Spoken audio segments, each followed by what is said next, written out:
All right, and we're live. Thanks for holding on with us, everybody. As you can see, I had to run home because I had some miscalculations, but now we are off to a great start with our Patreon Bookish chat. I have with me today Vikki J. Carter. So welcome, Vikki. Hi Would you there, say hello? howdy, howdy.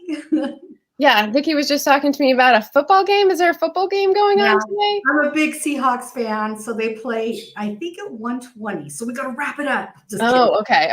We'll pause it. Don't worry. All right, cool. Well, we're here today to talk about the research that a writer does. And coincidentally, or maybe not so coincidentally, you have a new business called the Author's Librarian. So I thought we'd just go through a little bit about your journey from librarian to all the different businesses you're incorporating now. Yeah. So my first item of business was, how did we meet? And I'm going to do a little plug here. So go ahead and tell the story and I'll pop up a banner. Yeah, it was odd. So I'm an Instagram fanatic. And so I started a podcast almost 4 years ago. And I'm always looking for authors to come on the podcast. And I saw on Instagram the I never say it right. Yola Boca Flow. Boca Flow, even though you tried to teach me this. And I saw your post on that, and I'm like, oh, these girls are in Portland? No way. So I reached out to you and asked, hey, you want to be on my podcast? And we ended up doing some stuff last year for the event, and we've just kind of stayed in contact since then. Yeah. And so I would recommend everyone check out, let's see, Squishman Productions is the site for the podcast. Yes, squishpen.com is squishpen.com. I'll pop that up. And it's a different URL for the Author's Librarian, right? Okay. Yeah, two separate things. The squishman.com started out for the podcast. The podcast is called Authors of the Pacific Northwest. So I'm down to doing one author interview a month because I'm tremendously busy like everybody else. But I have over 100, and I think we're close to 110, 15 interviews. And that all started by me not having a community, and I wanted to learn about writing and publishing, and I wanted to learn all about all the aspects of it because I knew I was going to write books. And so that started the podcast, and then everything else just kind of came from there. Nice. Yeah. I'm sure people out there have the same questions about how to find community, and there is one novel answer. You pick up your microphone, you pick up your recorder, and you shove it in someone's face and say, hey, tell me. I literally did. It was so funny because I told my husband, I'm going to write books. And he's like, okay, whatever you want to do. And then like 2 weeks later, like, I'm going to just start a podcast. And he's like, you don't know anything about podcasts. Like, I listened to 100 of them. Are you kidding me? And you used to be in music, so I got this. You know, I watched you guys do all this stuff. He's like, watching is not the same, honey. And I'm like, well, watch me do this. So we bought a mic and a computer and all that kind of stuff. And I went for it, and I literally chased people down. Like, I would see an ad about a local author in one of our little magazines, and I would email them and say, I know you don't know me, but would you come on my podcast? And it was so much fun. And now I don't even have to solicit. People are constantly asking. Mm-hmm. I'm having to slow people down. Like, I only do one a month now because I'm writing my books too. So, but right. I loved it. It was such a great experience, and it still is.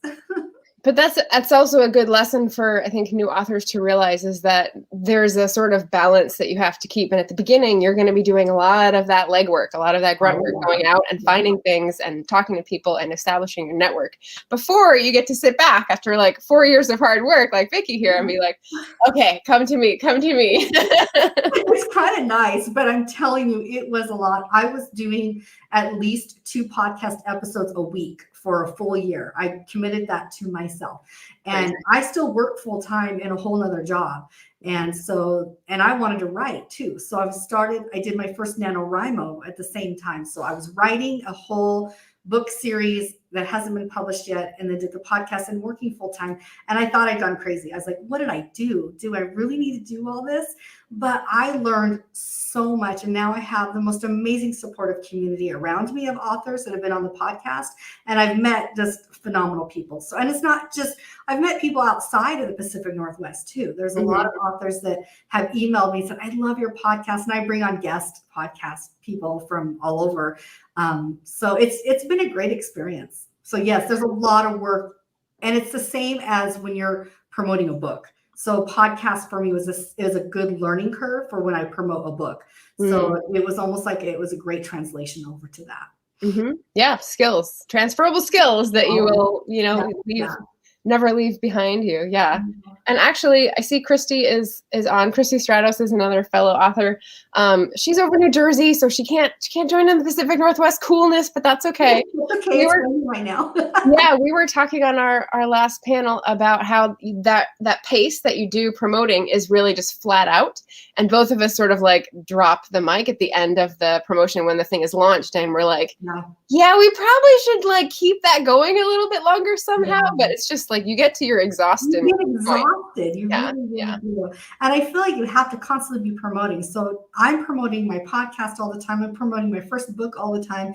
And I'm working on my second book. It's going to be a series. And so I just feel like it's constant promotion. If it was all just about sitting and writing, I could do that all day. It's all the hard work around it, right? Yeah. So let's see. The book that you wrote in NaNoWriMo, it's not the nonfiction that you have on your website, right? Okay. Can you give us the genre or the period? Historical fiction. So that book series is around Queen Elizabeth's era, and it follows a young, not so young girl, but a girl coming of age in that time and trying to face the idea of having to be married. And she doesn't want to be married, but at that time, women didn't have many choices. And so which Queen Elizabeth?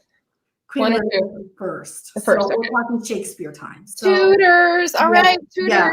Yeah. So it was an awesome start for me because I am a total historian buff. Thanks.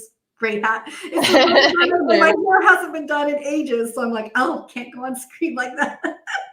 But so it was such a great learning curve. So I wrote the whole story after I had done a lot of research being my thing. And I knew this was the stories that I wanted to write. And I worked with a really awesome writers group.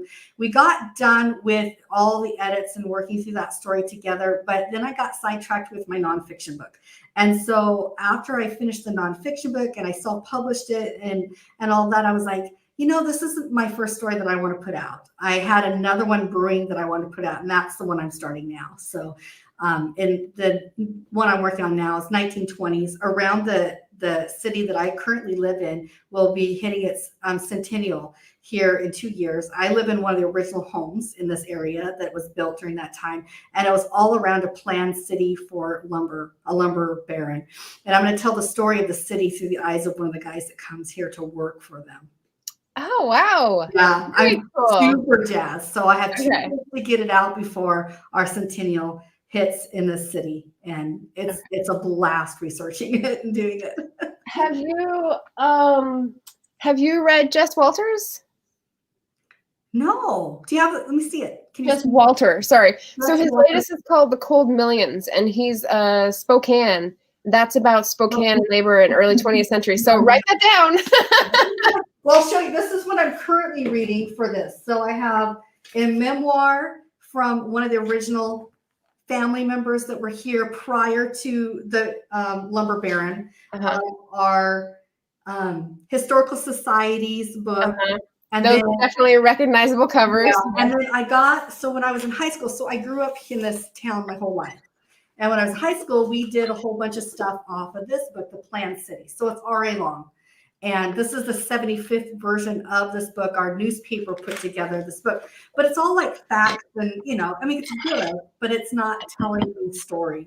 And so ever since I was like in high school, I'm like, I'm sure there's a lot of cool conflicts going on around here because our sister city across the river, they were wild and crazy. And this city was supposed to be the planned good city of churches and all this stuff. And I'm like, I got this. And so my whole life I've been like, I want to write this story. And so finally I'm doing it. Cool. Yeah. So you have the last book was a history book about the town that you found from your high school? This was in our high school curriculum. We okay. went through this because this is the founder of our city. Okay. The school I graduated from was Ari Long High School. His name was Ari Long. He originated in Kansas City. I have connections in Kansas City. Our grandchildren live there. And so our daughter lives there. And so this summer, we just happened to go back there. We traveled back to Kansas City to visit and had been there several times. And his original farm and his daughter's farm that he built for them in the early, I think it was 1918 is when he built this huge farm for them. It's still there, and it's called Longview Farms. And I live in Longview, Washington here. And so this was his they didn't originally decide to do a planned city. They were going to just come here and, do their lumber yard and do all that. But then they realized they're going to have to bring people here because they didn't like how the lumber industry was. They wanted to bring their trained people here how to harvest and take care of the lumber industry because it wasn't done the same way. So they actually brought people, and his whole thing was he didn't want a city of wild and crazy, drunken, and all that kind of stuff that's known for the lumber industry. He wanted to be a family-based city. So the library that I originally started working in was a gift from him to our city. So all this massive history in this area. So, yeah, and the way you've set up your research is also going to be the groundwork for your promotion later because all those people and networks that you have now connected. Yeah. Smart! Oh my gosh. What's super cool is our archives in our library that I worked in, the digital archives, are all tons of pictures from that time in the 20s. So I'm always taking them and adding. I have them on some of my social media as I'm doing research and already am plugging the whole thing. But for me, it's a joy. I love it. And I always felt like I wanted to get out of the city, and I tried. We moved out, came back, and I'm like, there's something holding me here. And I was like, we need to tell the story. Then maybe Ari Long will release me to go do some other adventures and I can finally leave. But yeah, so I do tons of research. And the other book you found is that very popular series of local history. Out of our museum. This is the publisher called. That they do those covers. What are they called? Hold on. They are the Arcadia Publishing, but they're actually for almost every single historical museum in a small town has a book like this. Right. Somebody in their area has written. So, but they're from Arcadia Publishing, but they're for I can't remember what they did it for. So if you ever, we featured Arcadia in some of our sales at the bookstore I used to work at, and so I'm familiar with them a little bit. But they're kind of like, I don't know how their internal structure works, but they do a great job of finding local stories or having a network that feeds up that information because literally everywhere. And it's overlapping as well because you can have, for example, if you're in Portland and you're at the Portland, OHS Oregon History Museum here, you could go in and find one that's about African American history in Portland, and then also one that's about Vanport, which is the place where African Americans settled. And so you've got overlapping topics of anything you could want to research local history wise, which is useful. It's one of the most amazing gifts that I'm not sure authors all know about besides our local historical museums, which are usually really small and intimate, and you almost pre-COVID, but you can almost walk into any one of them and you could get a vast amount of information from the curator of the museum. And almost every one of them that has any sort of funding has a book. They have chosen people from their societies. So they'll gather their boards of directors or whatever for the museum, and they'll ask, who of you is a writer and who wants to write the story around this history using all of this information we have here. So that's how they do it. And then the museums will plug it to Arcadia, and Arcadia will put out this book. And if you travel any museums anywhere, I was at the Kansas City Union Station, which is the huge railroad station, was rebuilt in 1914. So I was there when I was there just this summer. Went into their museum bookstore. They had one of these for the whole Kansas City Union Station. So it's one of the coolest things. And your libraries will have them too. So your local libraries almost always have copies of these books to get a hold of. history. So they're great.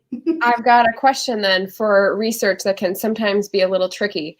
So I'm visiting another city soon, and one of the things I think should be a resource is, as you've pointed out, museum staff and research librarians. But in the library here, when I go, it's often volunteer staff that have to look up the basic questions because they're only on like a 2-hour shift. And so they're not the people to talk to. Correct. How do you get to the people who have the time and have the expertise in a library and in a museum? Can you give us any tips on that? Great question. And I address this in my book. The book that I wrote was Research Like a Librarian. And it's out in print now, so I'm super excited. And I do a whole section on how to communicate with librarians, but this goes for museums as well. And one of the best tips that I can say is get on that website. So before you go, get on that website and go to the contact page and see if you can find a head, you're going to a museum, so a head curator or a reference librarian, find their email address. That's all you have to do, and email them. So what you're looking for is a reference librarian. So anytime you go into a library and you go to the reference desk, it'll have the big reference sign. Don't expect it to be a librarian sitting there, because you're right. They're very short staffed. Most of those librarians will be there rarely. They're professional librarians, so they get paid more. So they don't always man the desks. Right. Or if you make a phone call, you probably are not going to get a reference librarian. So I say in my book, and I tell people all the time, it is not a problem for you to say, hey, can you connect me with the reference librarian? Or can you tell me when that library is available, or how I can get in touch with them? Because here's the thing about reference librarians and museum curators. They love to help people with research, but they don't always get to do that because they got buried all these other things going on in their role. And so when they have a librarian that seeked them out and an author that seeked them out for a specific question, they're going to jump on it and be excited to help you. So the biggest tip is try to scour their website first in the contacts to see who is, sorry, my ring, I don't know if you heard that, but my doorbell in the front went off. Find out who the reference librarian, the museum curator, or some kind of contact you can email ahead of time. And I always recommend, if you know you're going to be going on a trip and you know you're going to be making a stop, to try to make that contact ahead of time, because that'll give them time to kind of introduce yourself, tell them what you're talking about, and give them very specifics what you need help with. Do some of that legwork first, so then they're not having to do everything for you. And I think that's the best bet, right? You know, so how funny. That's exactly what I've been doing for the past 3 days. do that legwork, scour their website, scour their collection, scour everything, and just come with 1 or 2 very specific questions that are demanding that you can't figure out. They'll appreciate that. But what that's going to do is not only connect you with that answer for that question, that's going to help build your rapport and that relationship with that individual museum curator or specialist in the topic or librarian, so that you can go back and follow up later, like as you're working on it. And then, you know, if they answer your question, you always, hey, I'm going to acknowledge you in my book. Want to make sure you know, I have your contact information for that. And can I ask you follow-up questions as I keep researching? There you go. And you always leave it open for them to say yes or no if they have time or not, because they're just like everybody else. They're professional, they're busy. But when you open up that door and do a little bit of that homework first and make that connection, and you can do it through email, and you find that right person, you want to make sure you establish and build on that rapport for your future. Excellent. Very good. All right. So that's how to get to some experts at the places where you would expect there to be experts. Yeah. What about the opposite approach? So if someone is not going to the city, but is trying to do sort of the laying the groundwork research, and they're looking at people who write blog posts and have stuff on Facebook and, you know, put out a tweet a day about a historical fact. When you go back to those internet resources, what can you surmise about them in terms of truthfulness? Because if you want to cite them or get in touch with them and say, hey, where did you get the source, to determine if you want to use it or if you can reliably use it.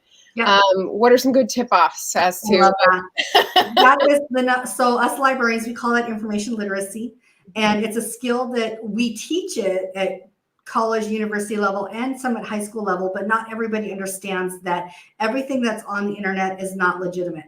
I mean, big surprise. I talk about this in Google and Wikipedia in my book, and I talk a lot about how to determine this. So your best bet before you even start getting on blogs or whatever, you have to make it in your mind, in your research, the idea that you're going to search for specific types of content, meaning organizations or educational sites, EDU or ORG. That's your first bet, right? Another really good tip before you even try to find somebody or read something, you can go to so many university libraries and find research guides that have already been built out for you on a ton of topics. Also, state libraries do this as well. And what those are going to do is those are going to guide you directly to already curated resources created from a librarian or a reference librarian or a museum creator that has already done all that footwork for you, so you don't have to second guess yourself. And it's going to direct you to some of that. But let's say, you couldn't find what you need and all that.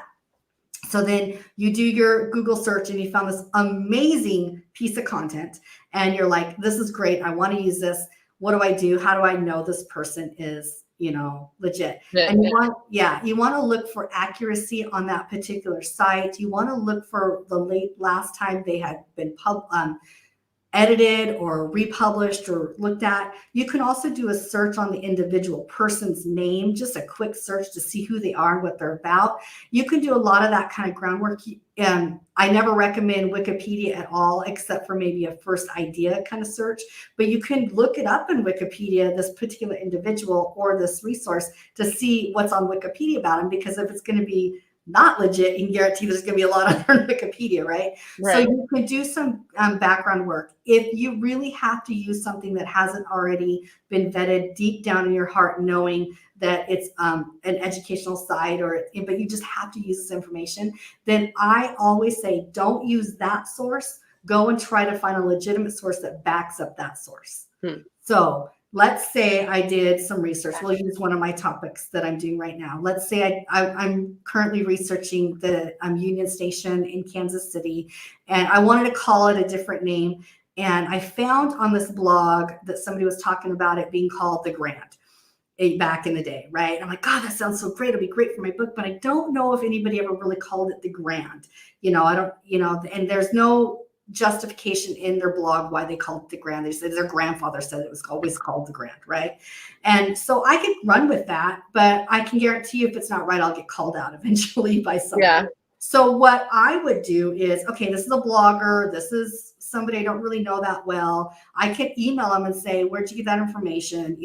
Or I can go do my own research and start looking through what I would do is go to the Kansas City Public Library website and start searching through their materials to see if that is what it was called in the past. And if it was, I would use that as my resource, not as the blogger or somebody on Google or Wikipedia. Because then you're getting closer to a primary source. I would try to go as close to a primary source as possible. And if I can't, then I will probably not use it. If I can't verify that information is close to something primary that makes me feel comfortable that I can say, yeah, this is legitimate, I won't use it. I'll reconstruct my entire story just so I won't use it. Yeah. But that would be, I think that authors can give themselves so much more credibility if they're using excellent sources than just whatever they find on the internet. They'll get called out. Yeah.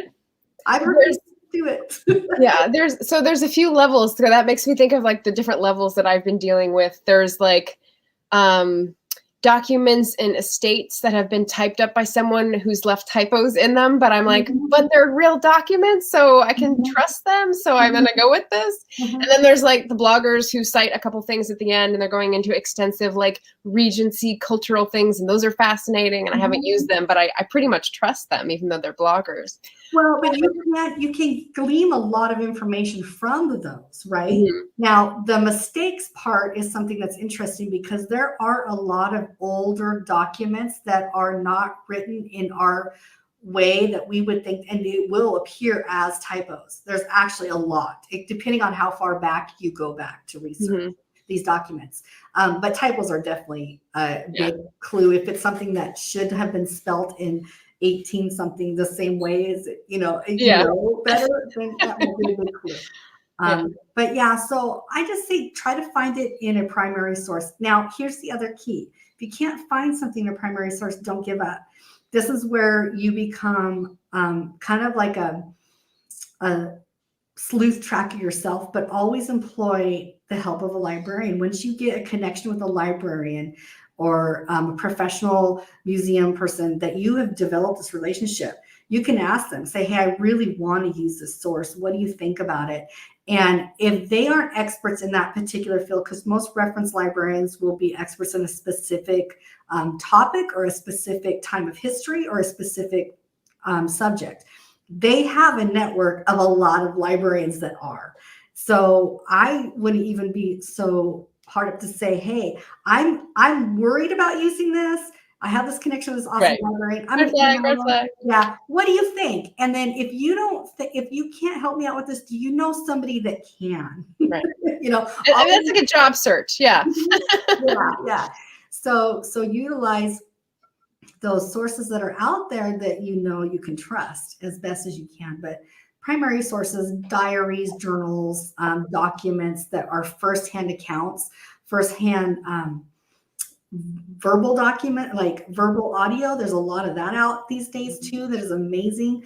Of not reenacting, but retelling stories from the past are just phenomenal to use, and you can use all of those to inspire and help when you're writing. Yeah, there's an author who has a few books out from the past decade, I think, but she started out blogging, doing interviews with people in rest homes in Chicago.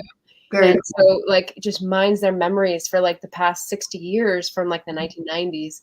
Yeah. And I read those and they're just full of, if not detail that I would use, at least emotion and reaction to contemporary events of the 1930s or 40s.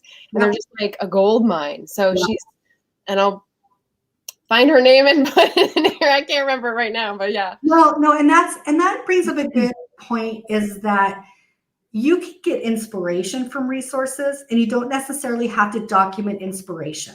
Just I'm writing the scene based on the Kansas City Railroad Station, and it was very much inspired by me visiting there and doing some research, but it's not 100% accurate because it was inspired by it. It's not necessarily, I'm not trying to be 100% accurate with it.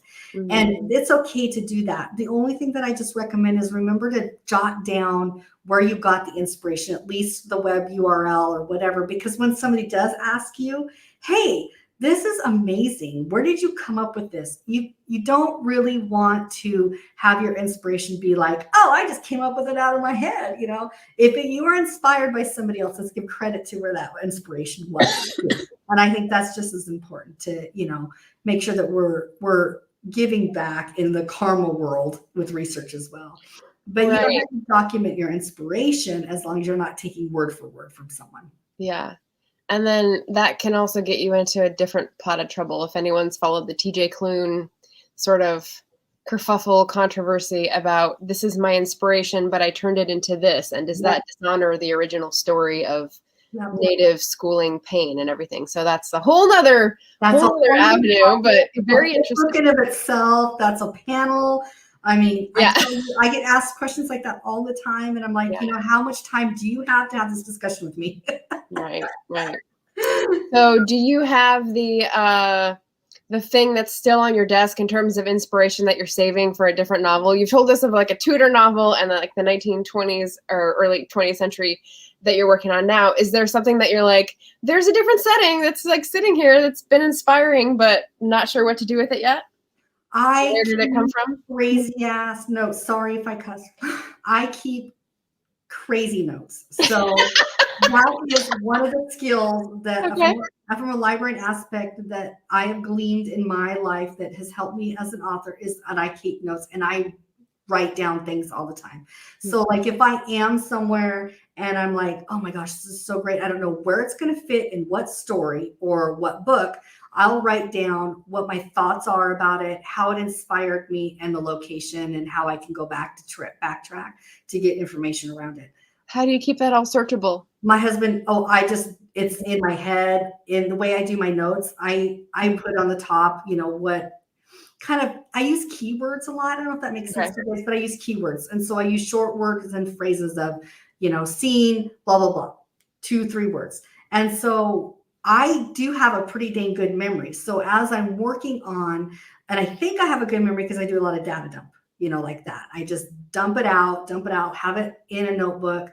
The hardest part is remember which notebook is which for when and where kind of a thing. So then when I'm writing and then I'm like, oh, there was this part that was so great I wanted to go back to, then I can go back to the notes and have it refresh my memory. But no, my note taking is pretty insane. I drive my husband nuts.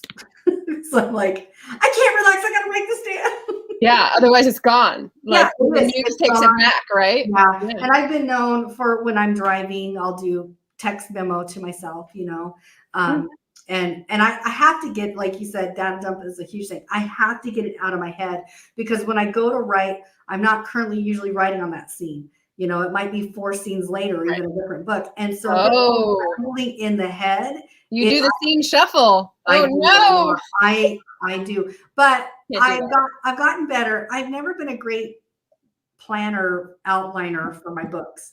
And so, but this time I am doing it with this particular book a little bit. And I'm actually going to do NaNoWriMo again, which I love that concentration of that November block out because I'm just going to work on this story. I need deadlines of some sort. And so I'm doing all the preparation now for this current book for that. And I'm doing kind of the plotting and the scene plots of where I want things to go. We'll see if it ends up there. It usually doesn't, but I just got to get it out of my head. I need to sleep. And if I don't data dump, I don't sleep. Yeah. The path is made in advance so that you can see where you can drive off of it, right? Yeah. Totally. Yeah. Very cool. All right. Well, I was going to ask, so the next phase of this nonfiction book that you were talking about in terms of how to do research, how to talk to librarians, how to a little bit of the job search, the data search. Is that what's transforming into the online book course? Tell us a little bit about this course. Very exciting. I'm going to launch into developing an online course. I have it all mapped out, ready to go, and I have to start recording. So I have a wait list currently for it. You can find that on my website, the wait list for the online course. I'm going to show, so in my book, I tell people how to do research. And in the online course, I'm going to show you how to do research in 4 steps with 1 question. So because what I do a lot of discussion in my book about how to construct a research session and how to develop so you're not just distracted from your writing because you're jumping on the internet all the time and trying to do research while you're in your writing flow. And I develop what I do for myself is research sessions. And I talk about that in the book. And then what I'm going to do is basically do that and show people how to do that in 4 steps from using, I wrote it down, where'd it go? The basics of research. So we're going to go over quite a bit of the basics of research from the book. So I'm going to not just tell it, I'm going to show it. So that's where the part about books I don't enjoy is because I'm an instructor that's what I do as a faculty member for university. So it's hard for me because I'm like, I get a lot of the same questions and they all come around from the how do I? So I feel like I need to show, some of it. So I'm going to do the basics of research. And the next one will be keywords. I'm going to go pretty in depth on how librarians use keywords, how keywords are useful for searching. On almost any type of searching. We know about keywords as authors because we use them when we're trying to get our books in Amazon, that kind of thing. But those are not SEO on for example. Those are not what I'm talking about. I am talking about a whole different language almost that librarians use. Yes. Okay. And I'm going to show you how to find those keywords as you're doing research on a library websites and how to apply those to other search engines. So keywords are huge, super secret. I feel like super secret. But once you get it down, it's like, oh, I had no idea. Yeah. We're going to talk about Boolean searching too. I remember that from college. Oh my God. Oh gosh. I'm going to do that. Talk about that one. I'm so glad you popped that one up because people were like, what? I'm like, oh no, this is so great. It's a lot easier than you think it is. And then I'm going to do the next lesson will be start searching and where are the best place to start searching. So that'll probably be my Google Wikipedia bash. I already do that in my book, but I'm going to. I mean, I love Wikipedia. It is a great place for like remembering what day is the saint day or what moon festival happened. Both searches have their useful reasons to use them, and I'll go into that. I go into that in my book, but I'm going to show you what that means. I'm also a part of side note, made me think of it. I did this whole thing in 45 minutes for a conference that is coming out for the Self-Publishing conference. And yes. Yeah, so 45 minutes, you're going to see this kind of in a 45-minute jumble if you do the conference. They asked me to come in and be a presenter for that. Yeah. So I did this. So it'll be a little mini version of this. And then I'm going to do a lesson on recording resources. Or sources. So some people call them sources, some people call them resources, intermixing, it's fine. But what is the minimum thing that you really need in your notes? Now, my notes are spastic. Like, I'm neurotic about my notes, but I also understand that everybody's going to be that way. So I'm going to really break down the perfect note, what you should use, what you really need in there for your research for later on, those kinds of things. And so that's what's going to be. It's going to be 4 steps. I haven't done all the videos yet. After doing the 45-minute presentation for a mini version of this, I'm like, now I kind of got a good idea how long each one of these lessons can be and breaking them out. And so it's still in the build mode.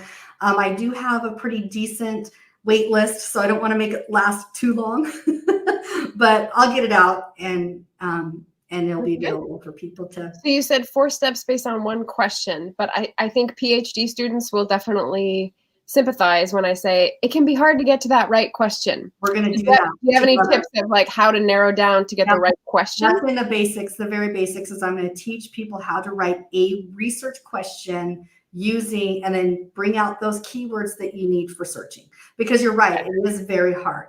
So I'm going to talk a lot about that. That's where I can say it in a book, but I actually have to show it to people. And it's not, I mean, everybody's different and how they construct questions, but there's a great way to cut out things that you don't need so you can get right down to the nitty-gritty of what you should be looking for. Are you going to be showing your screen kind of things, or are you going to be editing videos in advance to then play? I have a tool belt of goodness. I love content creation. I teach online all the time for the university that I work for. So this is not, this is in my wheelhouse. So yeah, I'll be on screen. My face will be on screen. I'll show screen shares. I create doodle content. So it has those, little graphics and cartoons, and I do overdubs over them. So it's pretty, high quality. So the big portion of it for me now is just building it all out, getting all the videos and all the lessons put together. It will have a wonderful workbook. So with my book, there's also a downloadable workbook that goes with the book. This one right here. And I built the workbook all out so that everything that I mentioned in the book is at your hands in a workbook with all the links available. And so I've gotten so many people like, oh my gosh, I've downloaded workbooks before. Yours is gorgeous. It's because I love to make this kind of stuff.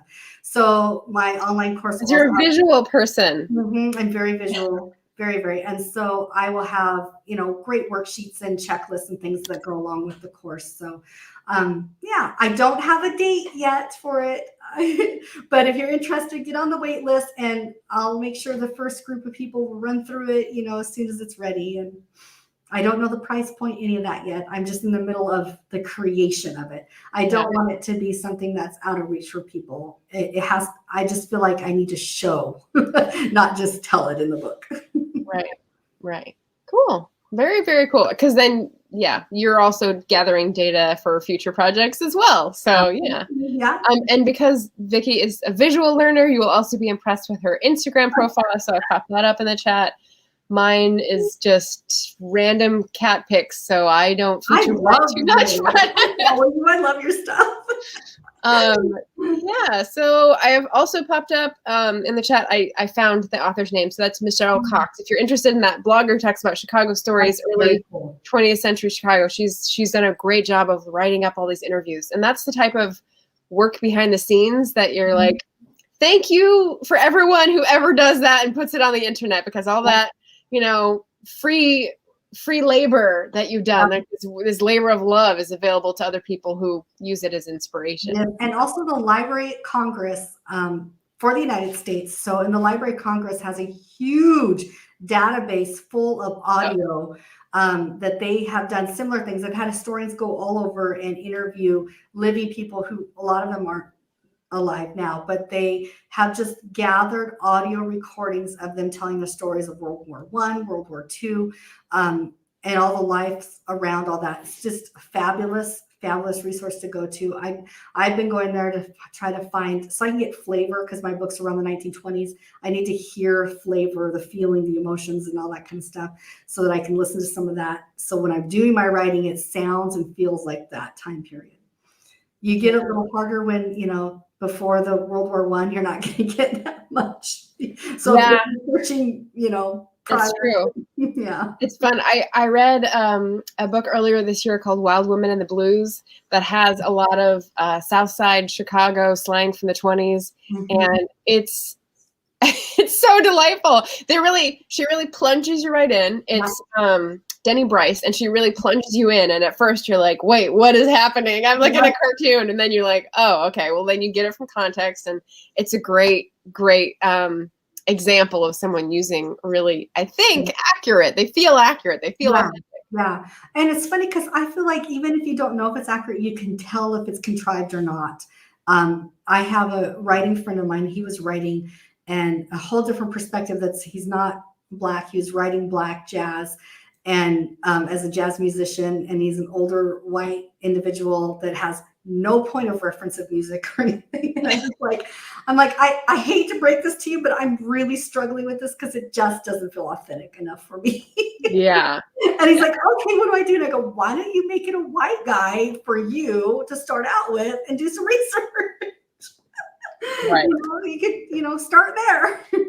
Yeah, that's true. That's true. Yeah. Then you get involved in the debate about write what you know, but also empathize with characters and tell stories that haven't been told before. So yeah, there's a push and pull there too.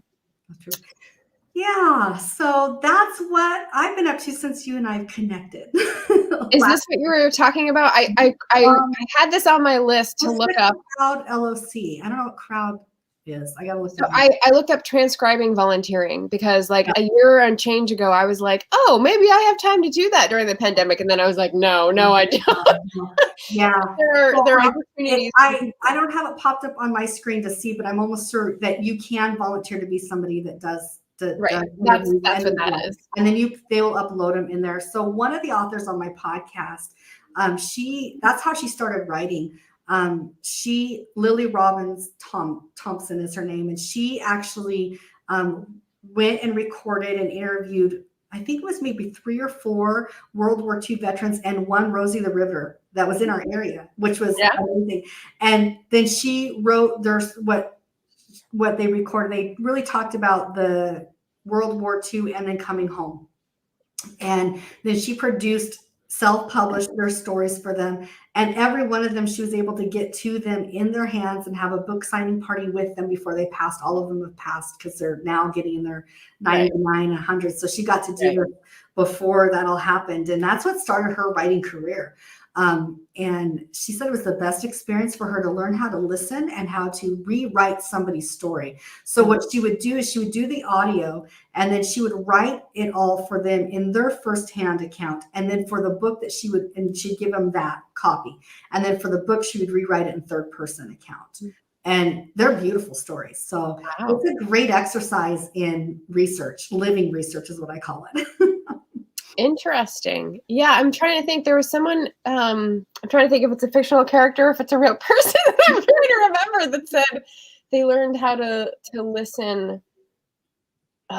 It's too far back. It'll come to me later. I'll try to put it in the comments. Yeah. All right. So popping up your link in the chat for signing up for that online course. Yeah. And of course, this is a great approach because instead of launching something and waiting, you're gathering email. Yeah. It's kind of like what we tell authors to do an email newsletter list before you launch something so that you have someone to sell it to. You have someone to appeal to, Yeah. I was a lesson learned. I did a mini course and tried to launch it. I had several of my authors it was on note-taking.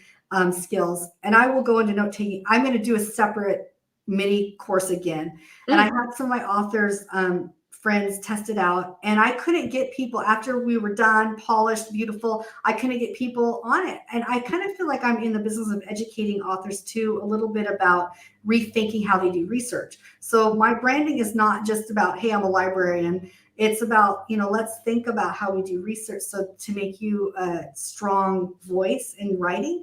And so I have this huge uphill battle. I feel like I'm climbing when it comes to trying to get these things out to people, from a book to online course, because I think everybody does feel like they do research well. And I think a lot of people do research very well, but there's so much more you can do and a lot you miss. And so that's why I want to come in and say, I can show you some cool stuff. So I learned that lesson. Let's get some people in my wait list first. That'll also motivate me to really do it and do a great job. And then I'll run a few people through it first. I'll let them go through it for free for me as a betas, and then tell me, hey, what would you rather have had, and change it. I'll change around. Then that's when I'll sell it out, as far as the product. But and that all comes from, being an indie author. I did that with my book. I had beta readers and took what they had to say. And it was so valuable, that information that they suggested, and created, a really great book that was really meeting a need versus what I thought everybody needed, Yeah. True. That's true. Yeah. What phase are you in with your R.A. Long book? What phase? I am in first draft. First draft, couple chapters in, and quite a bit of research. So literally my second chapter went to my writers group today, because we'll meet on Thursday. Oh, okay. I know. I'm so excited. You're more of a planner, so you obviously have more of this diagram than I do when I'm in chapter 2. Well, I have the greatest writer group. They invited me in. They're all older writers. 4 of them are published. They heard about me 3 years ago from the podcast. What's a podcast? And then they're like, hey, we got to bring this girl in. She might be kind of fun. And has blessed me to death, because they are some of the best writers I've ever experienced around. And they're so great at giving fabulous feedback that doesn't destroy you, right? So that was my big concern about being in a group. And they have become some of my best friends. And we meet every 2 weeks. And so I have a deadline, and I love that I have to have something like that. And then we took 6 weeks off because we were all doing traveling around the summertime, and I had a death in my family, and I was like, I can't write, we just need some time away. So we took 6 weeks off. So all of us came back 2 weeks ago for our first meeting after taking time off, and we're like, we are ready to go. We got stuff to share. Right. And, having that kind of a writer's group is just, if it's the right writer's group for you, it will be the biggest catalyst to being a successful writer in my mind. For me, I've grown so much from how they have instructed and helped me, and being open to that has been so valuable for me. Mm-hmm. Of course, they're all proud of me too, because they're like, you're doing stuff we never would have thought of doing. Excellent. I'm dragging along with Zoom. We weren't meeting because they were, we're all COVID. I'm like, you guys, we can be meeting on Zoom. They're like, we don't know how to use Zoom. I'm like, okay, I'm going to teach you all how to use Zoom. We are still meeting.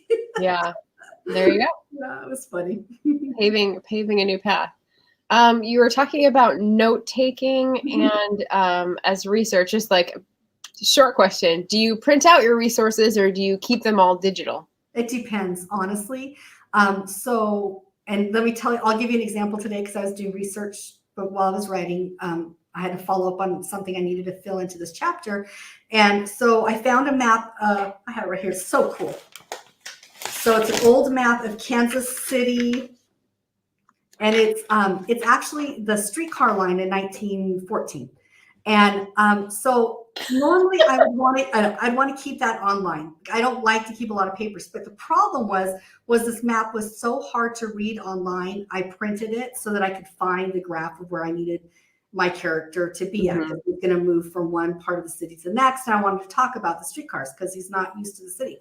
And so I actually had to print it. And then you'll see I put my notes of my citation on the back. And then I took that citation and I actually did it electronically. So 99% of my sources, I will prefer electronic, some way of electronic because it's easier for me to have them in some sort of electronic note-taking system, which is what I went through in that mini courses, how to find the right one for you and how to utilize those.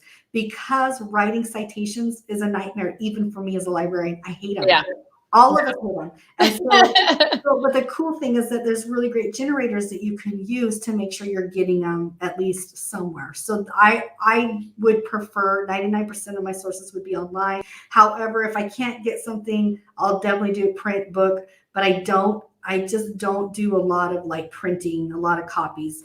And that comes from 10 years of being an online faculty member. When I moved from faculty face-to-face and I cleaned out my office and got rid of everything and went to an online university, I learned to do everything online and keep everything online, except for my handwritten journals and notes. Right. That will never go away. Right. Cool. Well, we're at the top of the hour. I have a couple more questions. If anyone else has research questions that they want to throw up in the last couple minutes, I'll be happy to entertain. But I've got two more fun ones, which is I saw a pen that you can write with that digitally uploads what you write. Have you ever considered something this cool? No, where is it? I need it now. Well, I looked it up and they're all sold out. It was in a December 2020 like wish list on some author site, and I was like, that looks cool. I wonder how astronomically expensive it is. And it was a couple $100, I think, but they were sold out. With all the issues with the chips, having chip issues of getting chips for manufacture. So little tidbit. My husband works at Intel, so that could be it. Yeah, we might not be able to get that pin because those require chips. I'm sure. Yeah. Oh my gosh, I want one. Putting on my Doesn't that sound amazing? Because like there's something different about writing something out, but then you have to redo it, and it's just a waste of efficiency when you have to. It is a waste of efficiency, and it can cause a lot more errors, right? So yeah, do want it to be done. Cool. Yeah. Okay. And then my last question was about the author's note. So you're talking about citations, which we often see in nonfiction, but in novels, we more often see, I think, people in the author's note or for further reading is what authors choose to put their, factual, where does fact end and fiction begin for the reader? How do you approach an author's note? What's your advice there? For fiction, nonfiction is completely different, but for fiction work, I still think you should keep your citations of where you find your sources. You do not have to necessarily print them in your book, but you do need to give acknowledgement to individuals that have helped you. And that can be individuals that have helped you that are no longer alive because of the source, right? But I strongly, as a librarian, I can't help myself. I strongly encourage everybody to still keep a log of resources and citations of where they got that information. Here's the reason why. Everybody thinks now that this is going to be dependent on if you're a indie author or you're going to go publish, want to go publish with a publishing house.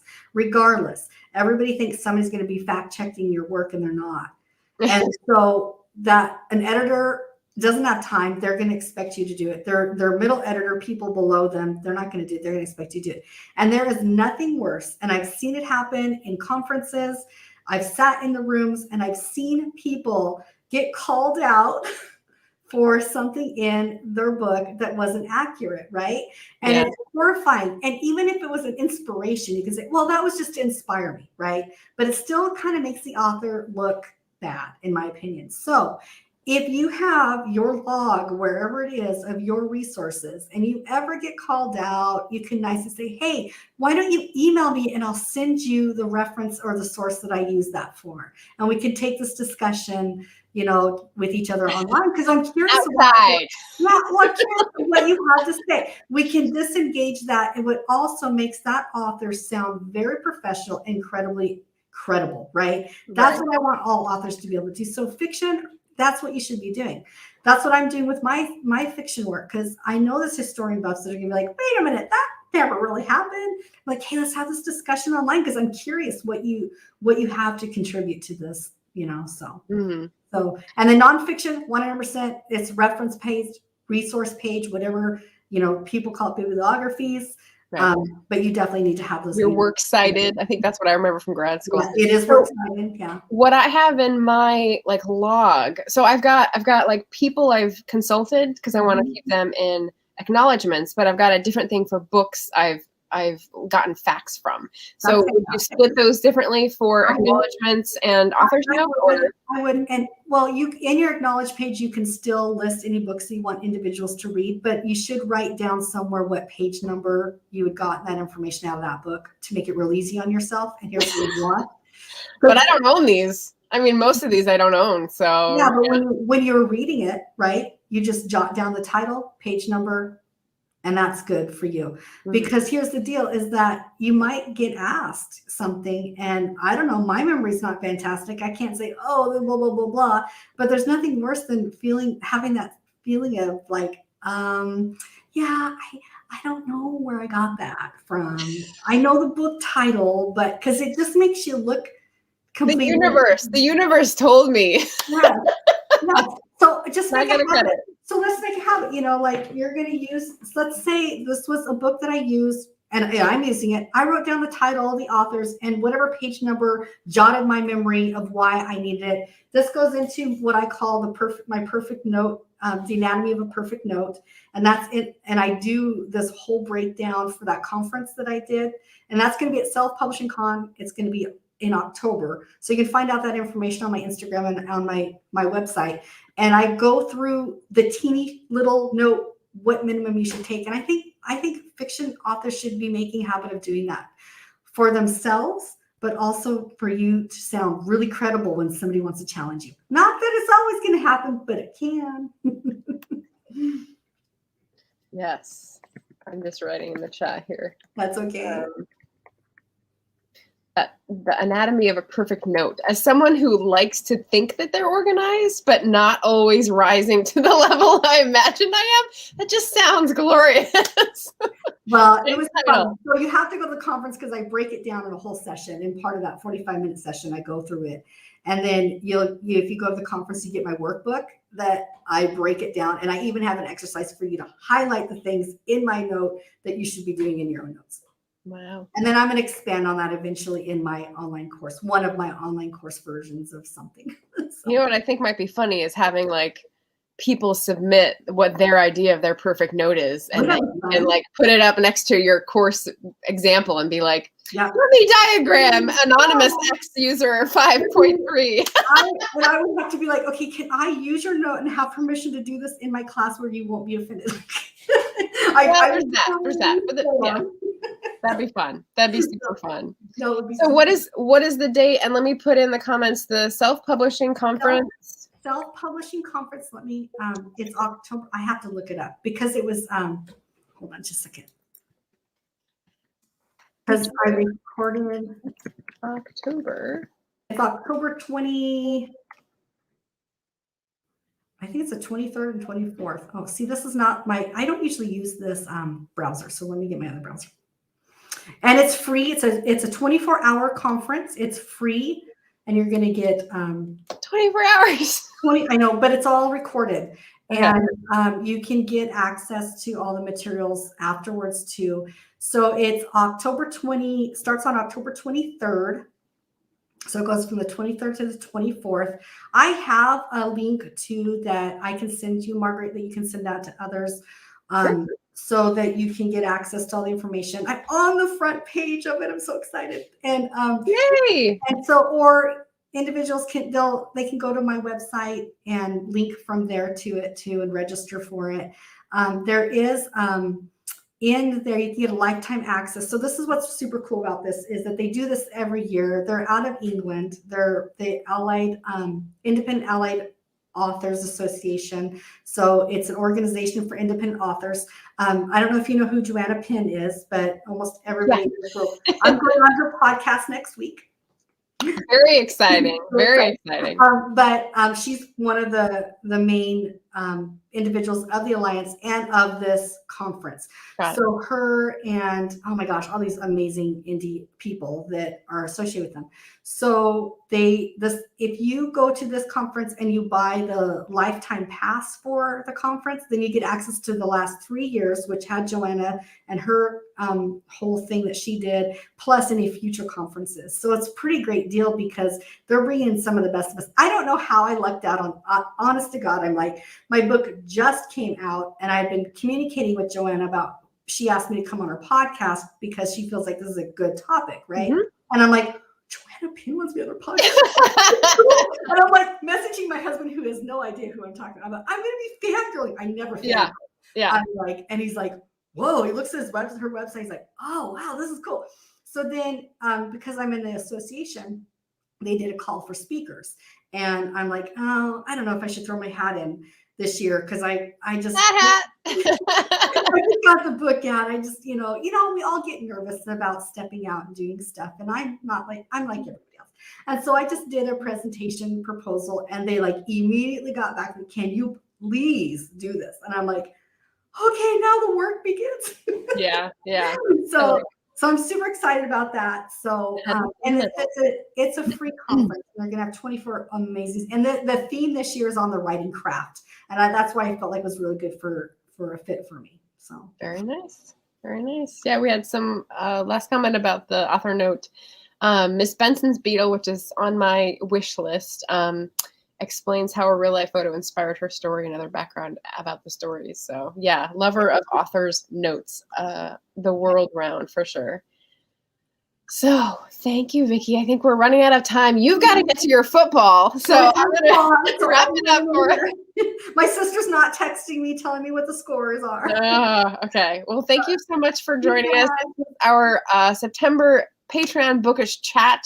Just to let everyone know, every other month I have a Bookish chat and a book club. And next month, the book club pick is Square Hunting by Francesca Wade. I'm very excited for this one. It's like early 20th century women in Mecklenburg Square and the modern writers in London. So that should be a good pick. I need to be in that book chat club. Yeah. Well, I think I probably have it in the description. You can sign up on Patreon. But for today, thank you so much for joining us. I hope you got little research tips and tricks and some ideas for your next book, everybody, or your next librarian question. That's right. Come find me on social media. I'm everywhere, and I'm happy to chat with you there. Yeah, and in the description box as well. So thank you. Have a great rest of the day, everybody. Bye.